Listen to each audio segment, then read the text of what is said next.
Welcome to Context Video, where we will be reviewing video games, talk about video game news, and other video game related topics. Today I will be doing a review on Far Cry 5, a first-person shooter that takes place in a small town open world.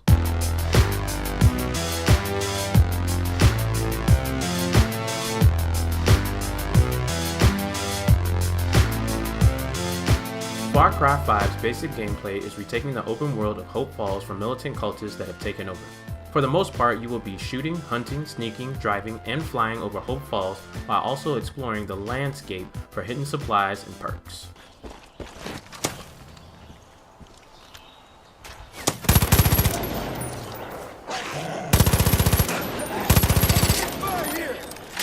As I played this game, I felt that it was a very enjoyable first-person shooter.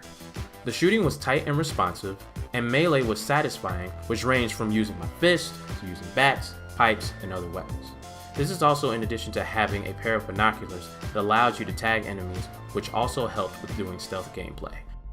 Added to the combat is the full open world. Since the enemy AI has taken over this small town, there was no shortage of running into them. This made the game feel more alive and kept you on your toes. There were many times when I would be driving or even just walk somewhere and run into a firefight, see an enemy tower outpost that needs to be taken over, an enemy silo that needs to be destroyed, a supply truck that needs to be destroyed, or a civilian in trouble, and etc, etc, etc. Hope Falls feels like it is under attack all of the time, and while I admit it could be a little too much, it did keep me engaged in the gameplay almost all of the time. This is also in addition to the many side quests that varied from hunting, solving puzzles, and saving certain characters. Added to the live open world are perks and prepper locations. The perks are abilities that you can gain through points that you acquire through either doing missions or other tasks. These helped a lot with not only combat, but with hunting, your health, traveling, and other parts of gameplay. One of my favorite perks was the use of the blowtorch. Not only was the blowtorch used to fix vehicles, it was also used to open safes that contained large amounts of money and other supplies. Prepper locations are secret supply locations that you learn from NPC characters. Once you get to the location, you will have to follow clues, solve certain puzzles that lead you to money, weapons, perk magazines, which also operate as perk points, and even more. One prepper location led me to a customized Jeep that was left behind by one of the residents. Finally, a great tool in this game was the Guns for Hire. This consisted of either story characters or just residents that you could bring with you on missions. Story-related characters had more specific abilities like a sniper, a bow and arrow expert, and also a pilot who had a plane with a machine gun. With the tight first-person shooting, I will say that I ran into the problem of the weapon wheel during gameplay. I had problems with switching between my basic weapons, and when a third was added, it made it more difficult to choose the gun I wanted. I didn't know how to just set my two weapons in distinct slots for ease of use. Also, when I had my blowtorch, I would switch back to my rifle, and let's say I wanted to switch back to my pistol, instead I would switch back to the blowtorch. This made switching weapons frustrating at times. Also, there were two slots for throwables, which meant that sometimes I didn't throw the projectile that I wanted. Instead of throwing a grenade, I would sometimes throw a knife, which was annoying. The money system was also something I had an issue with. While there were pretty cool weapons in the game, I felt that they were too expensive at times. With having to find, or earn, or hunt in exchange for money, it felt like it was too much of a grind to get certain weapons.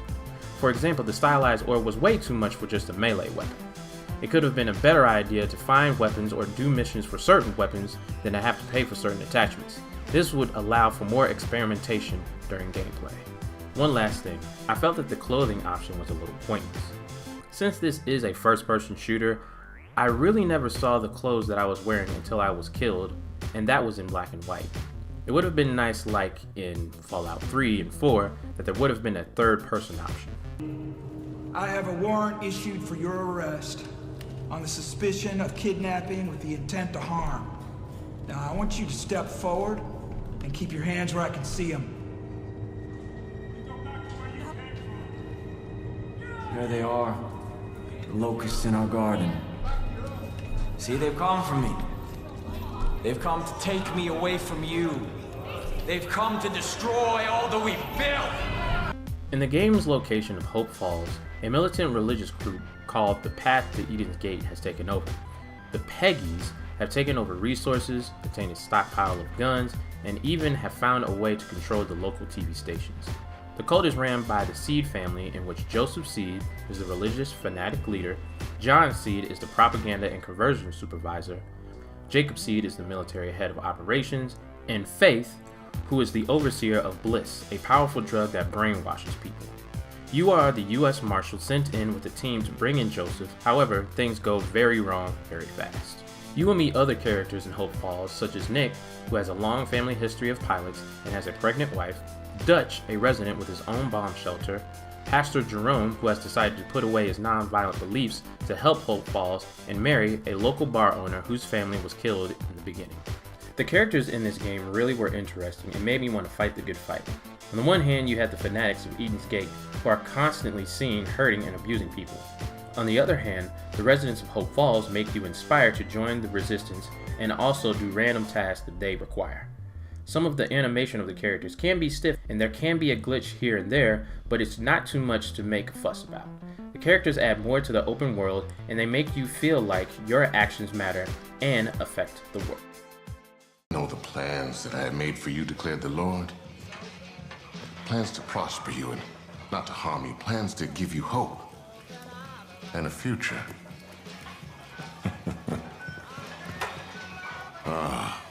I don't claim to know God's plans, but I know a good thing when I see it.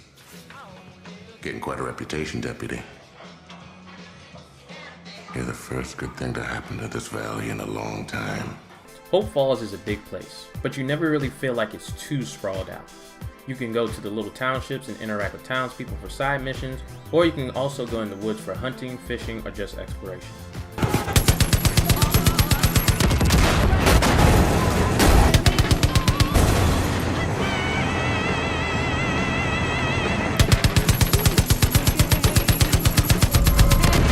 Far Cry 5's world is full and interactive, which makes it fun. Overall, I would say for this game, it ranks between being a trade-in or one you should just own for your collection. While there is a lot to do, it may get repetitive in the long run. However, if you are a completionist, trying to get every weapon, side mission, and etc., then this is a game that you should definitely own. Now here are some tips for gameplay. Complete the game by going after one Seed family member at a time. The world of Hope Falls is massive, and completing one section of the map at a time makes it easier to complete the game. Get the perks. The perks will help you with combat and hunting and will also unlock some secrets as you play. Find as many prepper locations as you can. Not only do the prepper locations give you money and ammo, they can also be entertaining puzzles.